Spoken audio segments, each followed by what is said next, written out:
Well, Canada narrowly dodged a massive economic bullet when President Trump paused his 25% tariffs on most Canadian goods crossing into the U.S. But here's the big question. Will those tariffs ever truly be lifted on us if Trump ever gets a whiff of just how big of a role British Columbia's socialist NDP drug trafficking enablers like Premier David Eby and Dr. Bonnie Henry have played in the issue? I'm Drea Humphrey with Rebel News, bringing you the other side to the story. Canada, very much so. They've allowed millions and millions of people to come into our country that shouldn't be here. They could have stopped them, and they didn't. And they've killed 300,000 people last year, my opinion, have been destroyed by drugs, by fentanyl. The fentanyl coming through Canada is massive.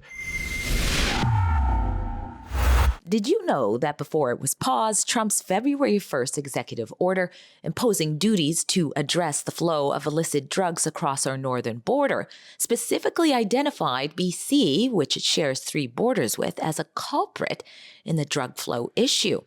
An excerpt from it reads, Canada's Financial Transactions and Reports Analysis Centre recently published a study on the laundering of proceeds of illicit synthetic opioids, which recognized Canada's heightened domestic production of fentanyl, largely from BC, and its growing footprint within international narcotics distribution. Despite a North American dialogue on the public health impacts of illicit drugs since 2016, Canadian officials have acknowledged that the problem has only grown. And while U.S. Customs and Border Protection within the Department of Homeland Security seized much less fentanyl from Canada than from Mexico last year, fentanyl is so potent that even a very small parcel of the drug can cause many deaths. It goes on to claim that an amount of fentanyl that crossed the northern border last year could kill 9.5 million Americans, none of which should be news to BC's socialist government under Eby, who shouldn't have needed the threat of tariffs to know that we need to tighten up our borders to restrict our opiate crisis. In fact, let me share a few statistics on what British Columbia has become under the thrice-elected NDP. Did you know that the leading cause of death for 10-year-olds in BC is fatal overdoses? That's right. I said 10-year-olds. It's right here on the government of BC's site. That's the leading killer, not just for 10-year-olds and young people alike, but young adults and up to age 60. Or how about the fact that despite us not having the largest population, we do have the largest amount of fatal overdoses, a third of the country's overdoses to be exact, with over 80% of them being linked to fentanyl. And if that isn't problematic enough for you, you should know that according to the BC Health Emergency Services, BC takes an average of 116 overdose emergency calls a day. In 2023, for example, paramedics responded to over 40,000 overdoses. That's 3,500 overdoses per month. We lost 2,500 British Columbians in 2023 alone. Our province has shut down our economy and hugs to grandma in the name of not overwhelming hospitals for far less than that before. Nevertheless, instead of conceding to not just what Trump was demanding regarding the drug flow across the border, but also to what many British Columbians have been demanding as well, Eby took to a more retaliatory approach. It's moments like these where you have a choice. You can surrender and give up, or you can stand up. And for British Columbia, we're going to stand up. We're going to respond to tariffs. And keep in mind, this is not a fight that we wanted. It's not a fight that we picked. And in fact, we think this is going to hurt Americans as badly as it does Canadians. But we're going to stand up. We're going to support federal efforts to respond with targeted tariffs to make sure that the Americans understand that we will not surrender. Oh, really, Eby? You don't want to surrender this or this? Let's hold on to our Vancouver is the fentanyl capital of the world badge under your governance, because I guess we've earned it.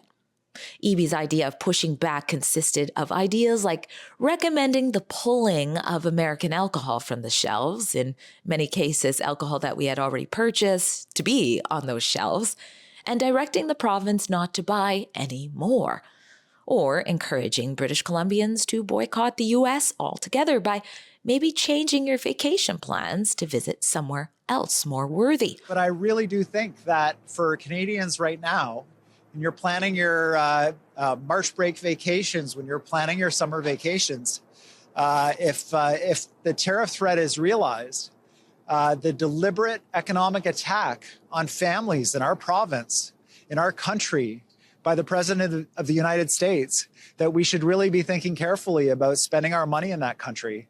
And to redirect our critical minerals away from the US to I'm not sure who he thinks is a better fit, to which Trump basically said, meh, I've got better options, or other options, like Ukraine. Now, don't get me wrong. I was and still am concerned about the thought of tariffs for our economy. And unlike the BC NDP, which seems a-okay with the fact that nearly everything we are buying as consumers comes from China, I've always been an advocate for Canadians trying to buy Canadian first. I still think that it's a shame, however, that EB and the NDP didn't do what they should have. They should have been waving the "we will work with you to secure the borders" flags more vigorously than Premier Smith did, considering BC isn't just the biggest offenders for the issue in this country, we're also the biggest enablers. Need I remind you of how extreme and fluid our approach to our drug crisis has been under the NDP? Forces like EB, former Health Minister Adrian Dix, current Health Minister Josie Osborne have championed our decriminalization of illicit drug approach with the support of the feds. And we've normalized fatal drug addiction to the point that tax-funded vending machines popped outside of hospitals releasing free crack pipe and cocaine snorting kits to anyone of any age who can press a button was normalized. And let's not forget about the NDP's prized public health officer, Dr. Bonnie Henry, our safer supply queen. She's the friend of Big Pharma award recipient and unelected health lord we just can't seem to shake, and who has suggested we expand the safer supply experiment to selling unprescribed, aka hard drugs on shelves in stores to, destigmatize drug addiction because that's what will slow it down. And oh yeah, maybe so that the teens who are waiting around the corner of liquor stores for some shady adult to sell them liquor can now wait around the corner of a grocery store to buy opioids instead. Oh, and here is another bright and bonny idea. Let's use tax dollars to start supplying addicts and those curious about trying drugs with smokable fentanyl, because clearly with our overdose stats, we must not be making it easy to access. And all of this while the evidence has come out that some of the safer supply has been diverted into the hands of others, including children. Although we didn't quite know how bad that was until a couple of days ago, the BC Conservatives have been sounding the alarm about a leaked Ministry of Health presentation given to law enforcement, which confirms that a significant portion of David Eby and Bonnie Henry's safe supply opioids are being freely prescribed by doctors and pharmacists in BC are not being consumed by their intended recipients, but rather are being trafficked not just provincially or nationally, but internationally as well. And also that furthering the safer supply diversion is the fact that pharmacy incentives are being offered to doctors and medical and even housing professionals, leading to at least 60 different pharmacies being identified as a source of concern in police investigations.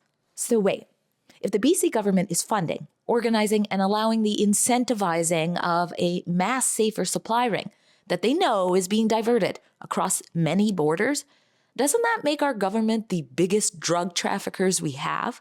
Are the BC government our cartel?